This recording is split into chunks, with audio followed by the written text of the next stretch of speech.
Well, greetings to all our viewers once again. My name is Msawake Magisela. I'm the Senior Manager Media Relations. Today we'll be talking about the state of the economy of the city. I think all of you are fully aware that after we have experienced social unrest and also the lockdown, which was as a result of COVID-19, we came up with a very clear economic recovery plan that seemed to be yielding positive results. But to elaborate on that, I'm now joined by Tshegang Chipeya. She's coming from the Economic Development Unit. Welcome to our special podcast. Thank you. Just briefly tell us, how are we faring in this regard? Well, before saying so, I think it's important just to outline the importance of Durban's economy. So we all know that Durban is one of the top 5 cities in the country. We know that we've got the largest and busiest port in sub-Saharan Africa till today. Despite various reviews of the performance, it still is very significant. We know we've got the largest logistics sector in the country, and so we obviously, by virtue of that, have got most of the logistics head offices based in Durban. We also know that we've got the second largest manufacturing sector, largest clothing sector, etc. So with all of what's happening, our base is still very strong as Durban, and it goes to say that it's very important to protect it. Having said that, in 2020, which was our first major, most obvious incident, we lost about 32 billion rand over the year due to the COVID-19 pandemic. Right. We were already vulnerable. The year before, we had experienced a technical recession. So when COVID happened, it attacked an already vulnerable economy. So we lost about 32 billion rands in GDP. And then we recovered about 70% of it in 2021. And that's when our economic recovery plan had kicked in. Around 2021. So the economy began to recover. We had a loosening of lockdown levels, and we started to see some positive results, but we didn't fully recover. So about 70% of our GDP was recovered in 2021. And then, as we know it, we had the unrest, which was quite tragic in many respects. A lot of infrastructure was damaged. We started to take more seriously the plight of the socio-economic plight, the people, the population, the impact of the GDP, whether it's really felt, the GDP growth by the person at the bottom. So we had that in 2021. And then, the forecast was saying for the country that by 2022, the country would have recovered from COVID-19. And that's what's happened with the recent Stats SA release, that the rest of the country, most cities in the country, or a couple of cities in the country, have recovered from the COVID-19 pandemic, but we haven't. The forecast is that this year we will have recovered a further, up to about 80% of what we lost in 2019, in 2020. And that's because we know we had the floods again, not just April, but in May as well, we had floods. So how are we faring as a city? We have a strong base, but we have continual shocks, one after the other. We haven't completely recovered from COVID-19, despite the rest of the country recovering from COVID-19. And we really are at a crossroads where we need serious leadership decisions to turn around the state of the economy and some fundamental issues in the economy. But did the economic recovery plan that we came up with, started to yield some positive results in this regard? The economic recovery plan in many respects did what it was meant to do, which in the short run and in the medium term, it looked at some of the immediate impacts. So it cushioned, businesses, a lot of businesses, from some of the most immediate effects of what was happening at the time. The economic recovery plan was meant to be a short and medium term recovery plan, but some of the issues, many of the issues that came up were that there were some fundamental long-term structural changes required in the economy. So while we did see some, a lot of significant recovery during the economic recovery plan, doesn't change the fact that the city was already vulnerable before 2020. The economic recovery plan really was looking at addressing the impacts of what happened during COVID, as well as the unrest and what happened at that time. But there's a bigger issue of the city's structure, the city's economy, the country's economy, things like load shedding, those types of things that can't be fixed in the short term by a temporary recovery plan. But one exciting thing is that irrespective of these challenges that you're talking about, to a certain extent, we still attract some foreign direct investment in the city. Yes, How is we it do. happening? There are many exciting industries in Durban. There's some exciting industries in Durban. There are some good news stories in Durban. So, I thought it was, before I get into that, I thought it was really important just to emphasize, when I started Durban's economy, who we are as an economy, what potential we have. We still do have a very strong logistics sector. We still are a manufacturing hub in the country. We still are all of those things, and we still do have strong infrastructure despite the vulnerabilities, especially around the floodplains.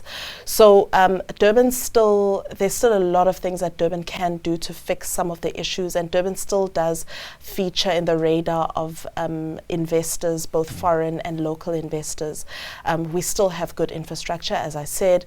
We still have an improving system in terms of access to electricity, water, and those types of things that investors look at the reliability of those things, relative especially to other cities as well.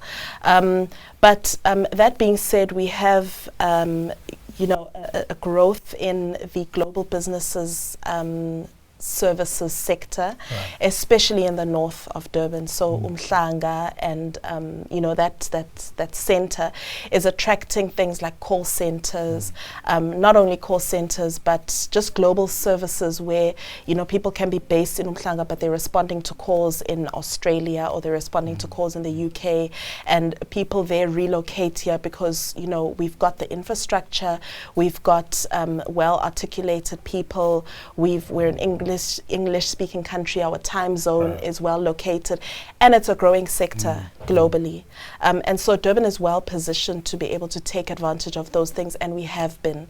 So if anything, those sectors, with other sectors such as manufacturing and trade, with those sectors being negatively impacted with what's happening in the economy, those sectors have really in many respects held our economy, and they've held us from completely sinking.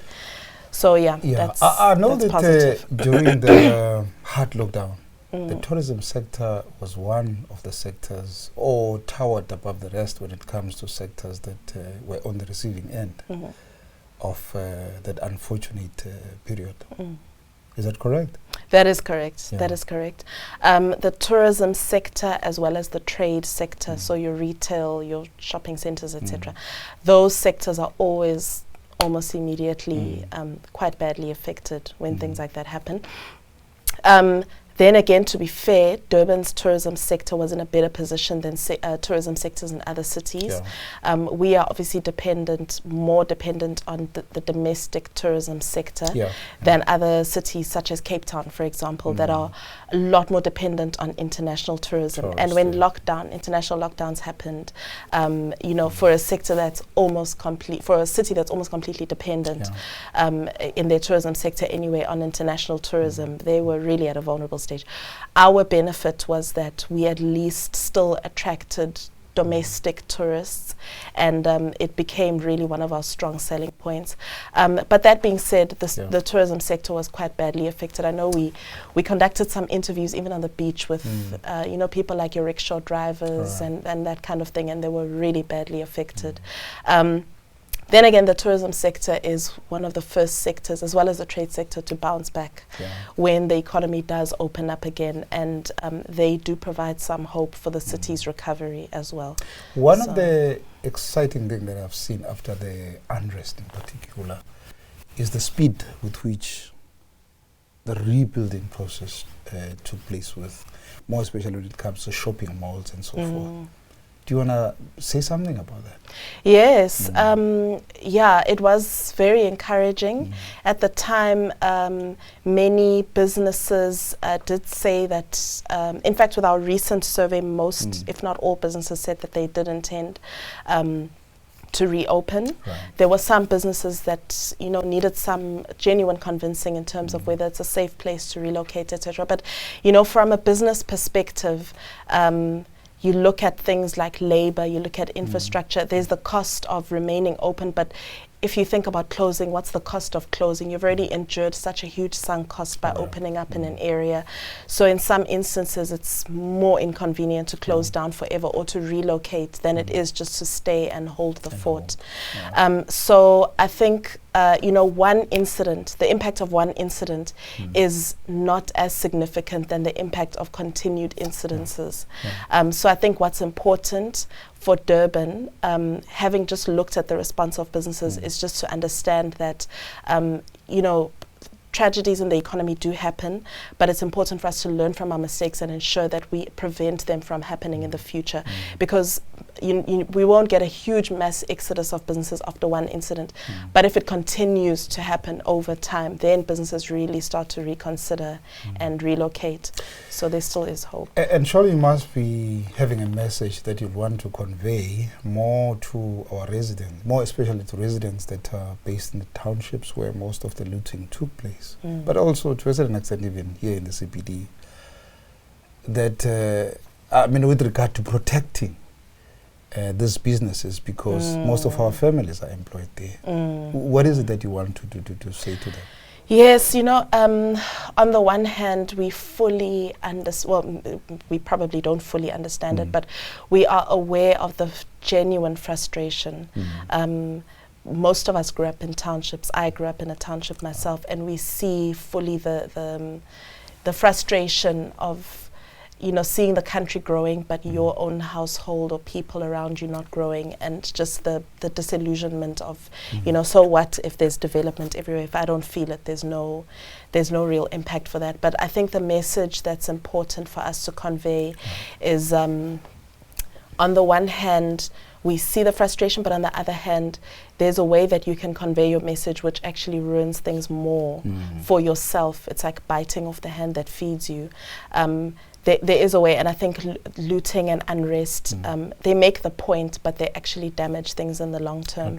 So what we do need rather are constructive ways or ideas coming out of townships, homegrown constructive ways, and ideas on growing the economy and ways in which our communities can assist and hold government's hand in hand in looking at ways in which the economy can grow in the township.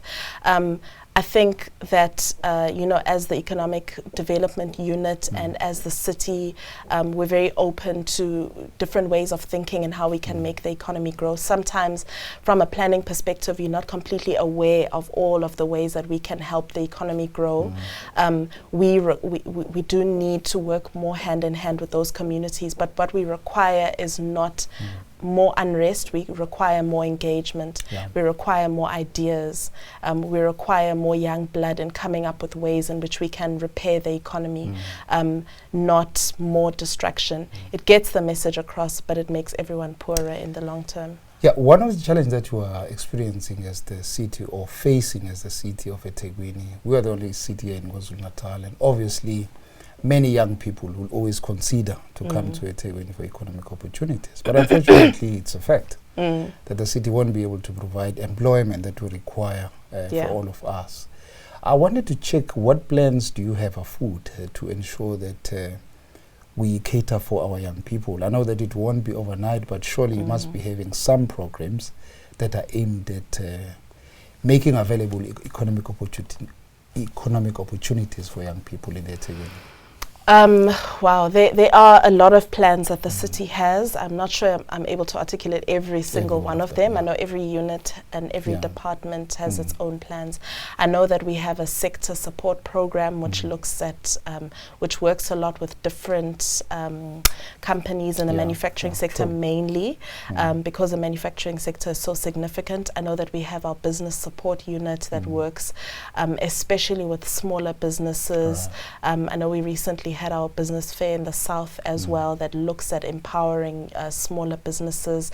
I know we have we also support your bigger investments coming into the city, because those trickle down eventually and provide opportunities for your smaller companies. But what I would say, and I think this is probably our city's Emma unit probably focuses more on the skill side. But what I would say personally on the skill side in terms of young people being ready for the city's economy is where possible, I think we should encourage our young people to look at sectors and degrees and studies of the future. I think, I mean, this is my personal opinion, but I think we saw a lot of people in terms of understanding what to study and what to focus on tend to look at your traditional degrees and qualifications such as HR and whatever, which have their place as well. But I think there's a desperate need for skills in the digital age. There's a desperate need for things like app development. There's a desperate need for, technology-based and innovation-based degrees and qualifications. And even if it's a standard traditional degree, as I said, like HR, there's a desperate need to be able to address those with new age skills, and even just the thinking of opening one own's business or not looking at one job only as the only source of income.